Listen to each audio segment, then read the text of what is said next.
বিশ্বনবী কাঁদতে কাঁদতে মাথা তুলবেন, বলবেন আল্লাহ, দুনিয়াতে সব নবীরা স্পেশাল দোয়া করেছে, আমি করি নাই, এবার আমি আমার স্পেশাল দোয়াটা করতে চাই, আপনি কবুল করবেন কিনা বলেন। আল্লাহ বলবেন, নবী কি আপনার দোয়া বলে? বিশ্বনবী বলবেন, আমার একটা উম্মত যার অন্তরের মধ্যে যাররা পরিমাণ ঈমান আছে, একবার আপনারে আল্লাহ বলে ডেকেছে, একবার আমি বিশ্বনবীর উপর দুরূদ পড়েছে, একবার শাহাদাতের বাণী আমার যে গুনাহগার উম্মত দুনিয়ার বুকে থেকে ঘোষণা দিয়েছে, ওই একটা উম্মত যদি জান্নাতে ঢুকতে না পারে, আপনি আমারে জান্নাতে ঢুকাতে পারবেন না।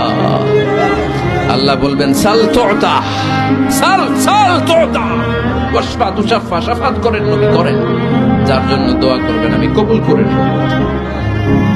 দুনিয়াতে বিশ্বনবী কম কষ্ট সহ্য করে নাই। 3 বছর শিয়াবে আবি তালেবে জেল খেটেছে। কয় বছর?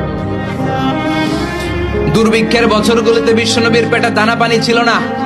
কলিজার টুকরা হাসান হুসাইন কই মাছের মতো ছটফট করেছে, জামিনে ক্ষুধার জ্বালায় বেহুশ হয়েছিল। বিশ্বনবী যদি ওই স্পেশাল দোয়াটা করতেন, জান্নাত থেকে খাবারের বস্তা পাঠিয়ে দিত কে? ওই দোয়া করছিলেন? জেলখানায় আল্লাহরে বলছিলেন, আল্লাহ স্পেশাল দোয়া করলাম, জেল থেকে মুক্ত করে দেন, করছিলেন?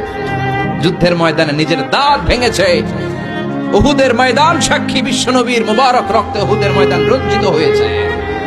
সেদিনও বিশ্বনবী ওই দোয়াটা করে নাই। চিল্লায় বলেন ঠিক কিনা? তায়েফের ময়দানে বিশ্বনবী কয়েকটা